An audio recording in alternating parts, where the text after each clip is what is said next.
Seorang ayah yang benar-benar cinta kepada anaknya demikian. Hatinya tidak akan tenang. Hatinya tidak akan tenang melihat putra-putrinya tidak jelas keberadaannya.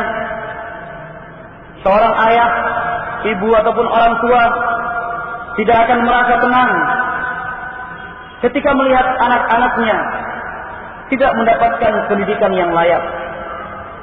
Seorang ayah dan ibu tidak akan merasa tenang sebelum anak-anaknya telah dipastikan mengenal syariat Islamiyah.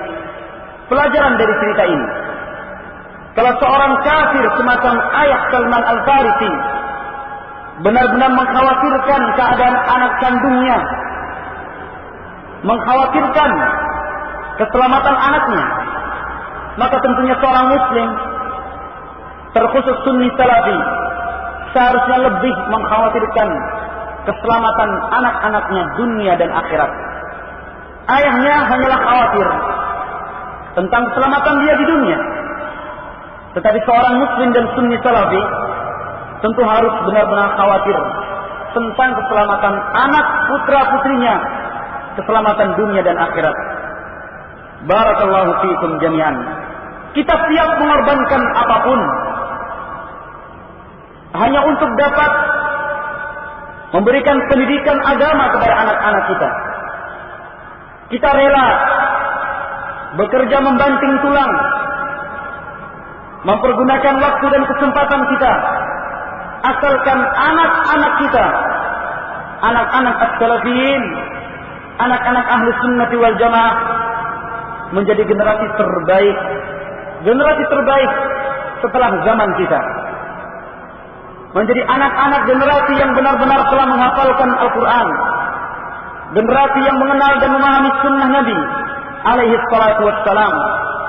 Barakallahu fiikum jami'an. Sehingga kita harus benar-benar memperjuangkan pendidikan anak-anak kita sendiri, pendidikan as-salafiyin. Tetapi yang kita maksud dengan pendidikan adalah pendidikan yang syar'i. Kita tidak mengajarkan dan mendidik mereka untuk mencintai dan mengejar dunia, tetapi yang kita inginkan adalah anak-anak as-salafiyin adalah anak-anak yang cinta kepada Allah dan cinta kepada Rasulullah sallallahu alaihi wasallam. Anak-anak yang siap berjihad, yang siap berkorban fi sabilillah untuk menegakkan kalimatullah, memperjuangkan agama Allah Subhanahu wa taala. Ayolah ikhwa barakallahu fiikum jami'an. Sehingga tidak ada alasan sahih wallah. Tidak ada alasan ketika kita memiliki seorang anak, kemudian anak tersebut tetap tinggal di rumah, kita tidak berusaha untuk memasukkan anak tersebut ke dalam pondok dan ma'had. Al-ma'ahid katsirah, ma'had salafiyin banyak sekali, pondok-pondok tahfiz, alhamdulillah dimanapun daerah itu ada, pasti kita dapatkan. Apakah kita rela anak-anak kita di dalam rumah tidak mendapatkan pendidikan yang layak? Berbeda apabila orang tuanya mampu mendidik anaknya sendiri. Walhamdulillah, ini yang afdal, yang lebih baik. Ketika seorang anak tetap berada di dalam pendidikan langsung oleh orang tuanya sendiri, ini lebih afdal, lebih baik. Tetapi di rumah pun tidak mendapatkan pendidikan, tapi kita tidak berusaha untuk mendidik anak kita di pondok-pondok as-salafiyin dengan berbagai macam alasan. Tidak ada waktu untuk mengantar jemput, tidak ada biaya. Subhanallah, ada salah seorang ikhwan antum, barakallahu fiikum jami'an, demi menyekolahkan anaknya untuk mengenal Allah dan Rasulnya, untuk mempelajari Al-Quran dan Sunnah Nabi Sallallahu Alaihi Wasallam, jarak 18 kilo ditempuh dengan sepeda ontel. Pagi diantar, setelah sholat subuh membawa barang dagangan, subhanallah, menjual di pasar, bonceng anaknya 2, depan dan belakang, ngontel. 18 kilo dari sini kemana? Dari sini ke UGM. Kira-kira dari sini ke UGM. Ngontel bayangkan. Ini di Solo ada cerita. Ba'dal asar pulang dari pasar, bawa dagangan baru, bonceng lagi anaknya pulang terus. Ketika dia ditawari bantuan, dia tolak. Subhanallah, saya masih mampu untuk menyekolahkan dan mendidik anakku di dalam pondok ini. Diberi keringanan SPP, ditolak sama dia. Subhanallah. Dia ingin menunjukkan aku adalah seorang laki-laki. Aku adalah seorang ayah yang siap bertanggung jawab terhadap keselamatan anak-anak dan keluargaku. Ikhwan antum sendiri, Salafi. Alhamdulillah, anaknya menangis, merengek. Karena ada sebuah kegiatan di mana satu hari tertentu masing-masing anak bawa makanan. Membawa makanan, kemudian dibagi. Dia mengatakan, "Abi, selama ini saya tidak pernah memberi kepada teman-teman. Selama ini saya terus yang dikasih. Kok saya nggak pernah memberi kepada teman-teman?" Dia usahakan uang dengan cara yang halal, berkeringat, subhanallah, mengangkat beban dari satu tempat ke tempat yang lain, memiliki iffah, izzah, aziz. Mungkin dipandang orang dia adalah orang yang miskin dan lemah, tetapi di hadapan Allah Subhanahu wa taala insyaallah nasibuhu kadzalika wallahu hasibuh. Dia adalah orang yang paling mulia, menjaga kehormatan diri. Ketika ditawari bantuan dia tolak, wallah tidak. Saya masih kuat, saya masih sehat, hanya untuk mendapatkan bantuan semacam ini. Memang niat orang memberikan bantuan baik, sama-sama baik niatnya. Tetapi ayyuhal ikhwah lil fuqara'il ladzina absiru fi sabilillahi la yastati'una darban fil ard yahsabuhumul jahilu aghniya'an yata'affuf. Orang-orang fakir dan miskin akan disangka sebagai orang-orang kaya ketika dia mampu menjaga iffah. La yas'aluna an-nasa ilhafa. Mereka tidak mengemis dan meminta-minta kepada orang. Dia rela meluangkan waktu dan kesempatannya sebanyak mungkin hanya untuk menjaga iffah, hanya untuk menjaga agar anak-anaknya mendapatkan pendidikan tentang ilmu syar'i. Ayo barakallahu fiikum jami'an. Karena pintu-pintu rizki semua telah ditentukan oleh Allah Subhanahu wa taala. Telah ditentukan seluruhnya. Apa yang ada di atas muka bumi ini adalah rezeki Allah Subhanahu wa taala. Tinggal kepada diri kita. Apakah ada ikhtiar, tawakal, doa, usaha dari kita? Kalau memang semua syarat telah kita lakukan, berikhtiar, berusaha, berdoa, bertawakal, pasti Allah akan bukakan pintu-pintu rezeki untukmu. Janji dan jaminan dari Allah Subhanahu wa taala. Lau tatawakkaluna 'ala Allahi haqqa tawakkulih la ruzqtum kama yurzaqut tayr yaghdu himatan wa yaruh bitana. Kata Rasulullah sallallahu alaihi wasallam dalam hadis Umar bin Khattab yang diriwayatkan oleh Imam Tirmidzi rahmatullah alaihi dalam jami'-nya dan disahihkan oleh Syekh Al-Albani dan Syekh Muqbil bin Hadi.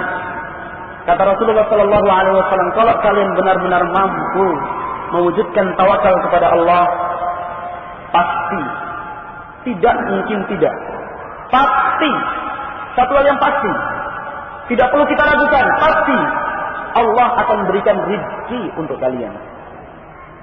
Sebagaimana seekor burung yang meninggalkan sarangnya di pagi hari dalam keadaan lapar, maka dia kembali dalam keadaan kenyang.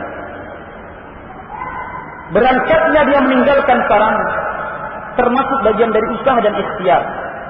Termasuk bagian dari usaha dan ikhtiar. Subhanallah, kita tentunya tidak akan rela melihat dan menyaksikan anak-anak kita kekurangan di dalam pendidikan syariah al-Islamiyah. Ayo barakallahu fiikum jami'an. Itu adalah salah satu cerita nyata. Pertama kali kita mendengar, kita ingin menangis cerita ini.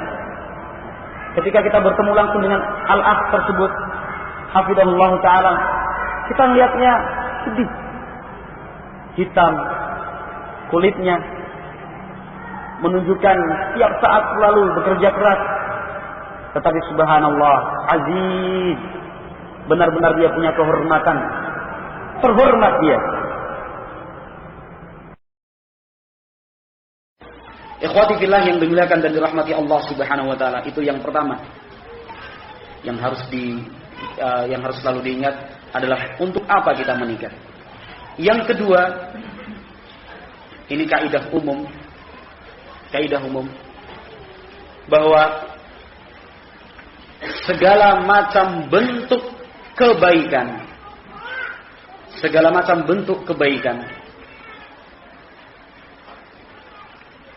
dan terkait dengan hak orang lain,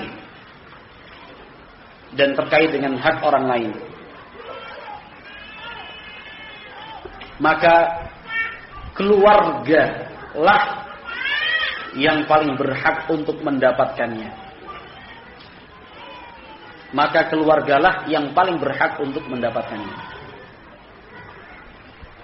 Sebaliknya, segala macam bentuk keburukan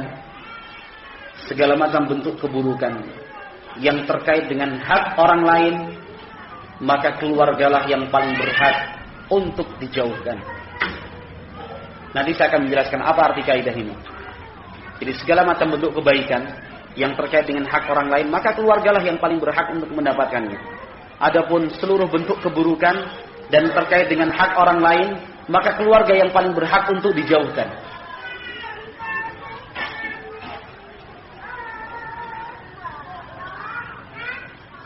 Ikhwati fillah yang dimuliakan Allah Subhanahu wa taala. Ada salah seorang di antara kita di tengah jalan sedang menggunakan kendaraannya, dan ini beberapa kali terjadi. Menggunakan kendaraannya kemudian melanggar orang lain ditabrak. Tidak kenal di kampungnya orang, segala macam. Artinya dia telah berbuat kesalahan, ya. Dia telah berbuat kesalahan dengan menabrak orang. Apa yang biasa kita lakukan kalau dalam keadaan seperti ini? Langsung turun, mohon maaf Pak, rumahnya mana? Perlu saya ganti. Pokoknya sudah, betul-betul merendah.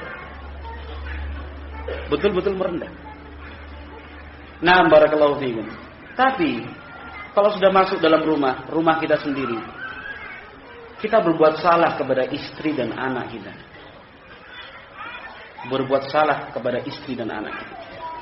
Berkata kasar mungkin, sampai main tangan, anaknya dihajar, istrinya dipukul, segala macam. Kita menganggapnya biasa. Kepada orang lain yang tidak pernah kenal sebelumnya, yang baru pertama kali bertemu, sikap kita betul-betul. Tapi kenapa kepada keluarga kita sendiri tidak bisa lebih dari sikap kita di luar? Sekarang perhatikan pelayan toko, pelayan bank, pelayan bank, satpam, coba satpam di berbagai tempat. Betapa murahnya senyum mereka kalau kita datang. Terima kasih Pak atas kunjungan Anda, satpam biasanya. Ada yang bisa kami bantu? Yang pelayan wanitanya senyum. Mari Pak, silakan. Ada yang bisa saya bantu? Kepada orang lain. Tapi kenapa mereka yang kehidupannya seperti itu justru rumah tangganya hancur? Artis, kalau sudah di layar tancap, layar sinetron segala macam, aktingnya bukan main. Tapi sekarang penduduk Indonesia yang paling sering bermasalah justru artis. Betul. Justru artis yang pandai bersandiwara. Ini kan orang awam ya, yang kita bicarakan orang awam sekarang. Sekarang kita kembali kepada kaidah tadi. Sudah paham apa arti kaidah tadi? Sudah paham belum? Artinya kalau kita bisa bersikap kepada orang dengan baik, keluarga kita lebih berhak untuk disikapi dengan lebih baik. Kalau kita tidak ingin menyakiti orang lain, keluarga kita yang lebih berhak untuk dijaga agar tidak sakit hati dengan kita. Dalilnya adalah hadis Rasulullah sallallahu alaihi wasallam dari sahabat Anas bin Malik radhiyallahu taala anhu. hadis Anas bin Malik radhiyallahu ta'ala. Hadis yang sudah kita hafal ya ikhwan. Tapi perlu diingatkan bahwa makna hadis itu sangat luas. Kata Nabi Muhammad alaihi salam, muttafaqun alaih, la yu'minu ahadukum hatta yuhibba li akhihi ma yuhibbu. Belum sempurna iman kalian sebelum mencintai, menginginkan kebaikan untuk orang lain sebagaimana dia menginginkan kebaikan itu untuk dirinya sendiri. Al-Imam An-Nawawi dalam Syarah Sahih Muslim menjelaskan demikian juga mafhum mukhalafahnya. Kalau kita tidak menginginkan keburukan itu kita rasakan, jangan berkeinginan agar keburukan itu menimpa orang lain. Ikhwati fillah yang dimuliakan Allah Subhanahu wa taala. Kaidah kedua tadi kalau kita perhatikan ada dua potong, dua penggal. Yang pertama tentang kebaikan dan terkait dengan hak orang lain, yang kedua keburukan dan terkait dengan hak orang lain. Kalau kita berbicara tentang kebaikan dan terkait dengan hak orang lain, kita diperintahkan untuk mengucapkan salam kepada orang lain. Bukan begitu? Maka istri dan anak-anak kita lebih berhak. Demikian juga suami lebih berhak. Kita diperintahkan untuk mendoakan kebaikan kepada orang lain. Maka istri, anak, dan suami lebih berhak untuk mendapatkan doa kebaikan tersebut. Kita dituntut dan ditekankan untuk berinfak serta bersedekah kebaikan kepada orang lain, kepada kaum muslimin. Maka sedekah untuk istri, anak, dan suami itu lebih berhak. Jadi segala macam bentuk kebaikan itu yang terkait dengan hak orang lain, keluarga lebih berhak. Terlebih dahulu, kebaikan itu berikan kepada keluarga. Berikan kebaikan itu kepada keluarga. Kalau kita bisa bermanis muka dengan pimpinan, apa ada sekarang karyawan ketemu pimpinannya? Enggak, Pak. Enggak mungkin. Pasti, iya Pak, sudah tunduk tangannya gini, kalau perlu dua. Kalau perlu dua. Seandainya tidak masuk kerja, apa yang dia lakukan? Telepon, kirim surat, bahkan ada surat keterangan dokter. Gitu. Besok pas ketemu datang minta maaf lagi Pak, betul Pak, kemarin saya sakit Pak. Semua cara digunakan agar pimpinannya tidak marah. Iya kan? Maka keluarga pun lebih berhak. Istri, suami, begitu. Istrinya sudah dijanjikan ke villa di Tawangmangu. Jadi segala macam bentuk kebaikan itu yang terkait dengan hak orang lain, keluarga lebih berhak. Terlebih dahulu, kebaikan itu berikan kepada keluarga. Berikan kebaikan itu kepada keluarga. Kalau kita bisa bermanis muka dengan pimpinan, apa ada sekarang karyawan ketemu pimpinannya? Enggak Pak, enggak mungkin. Pasti, iya Pak, sudah tunduk tangannya gini, kalau perlu dua. Kalau perlu dua. Seandainya tidak masuk kerja, apa yang dia lakukan? Telepon, kirim surat, bahkan ada surat keterangan dokter. Gitu. Besok pas ketemu datang minta maaf lagi Pak, betul Pak, kemarin saya sakit Pak. Semua cara digunakan agar pimpinannya tidak marah. Iya kan? Maka keluarga pun lebih berhak. Istri, suami, begitu. Istrinya sudah dijanjikan ke villa di Tawangmangu. Nah, kan gitu. Bune. Tapi panggilannya harus dirubah, jangan Bune. Ya tadi itu merah delima tadi. Jangan manggil suaminya Semangka. Karena suaminya gendut panggil Semangka. Sudah dijanjikan ini ada sedikit tambahan rezeki lebih. Insya Allah bulan depan kita ke villa. Sudah dijanjiin. Gitu. Artinya kalau bukan ada sebab yang betul-betul darurat, jangan ingkari janji tersebut. Seandainya ada satu hal yang terjadi dan sangat luar biasa yang mengakibatkan acara untuk bersenang-senang itu batal, lakukan lebih dari apa yang dilakukan pegawai itu kepada pimpinannya. Paham nggak? Harus paham. Harus paham, bukan bertanya. Jawabannya bukan ya atau tidak, harus paham. Ini seorang karyawan atau sekarang yang sekolah, katakan begitu, yang sekolah, yang kuliah. Tapi saya tidak mengatakan boleh sekolah, boleh kuliah loh. Saya mengatakan ini kasus, contoh kasus. Yang sekolah dan kuliah tidak masuk sekolah, tidak masuk kuliah, takutnya bukan main itu. Urus surat izin segala macam, lebih dari 3 kali dikeluarkan. Maka kepada istri dan suami pun lebih. Istri sudah menjanjikan, Mas, besok tak masakan oseng-oseng kangkung. Gitu, oseng-oseng kangkung. Karena suaminya senang sama oseng-oseng kangkung. Oseng-oseng kangkung sama sambal tempe. Gitu. Terus besok ke warung melihat sayur jipang. Karena istrinya lebih senang jipang. Beli jipang aja, dibuat sop sayur asem. Jangan lakukan. Kalau sudah berjanji, tepati. Sebagaimana kita diperintahkan untuk menepati janji kepada orang lain, maka istri dan suami pun lebih berat. Ini kalau kita berbicara tentang penggalan pertama tadi. Penggalan pertama sudah dipahami ya. Semua macam bentuk kebaikan yang terkait dengan hak orang lain, maka keluarga yang lebih berhak.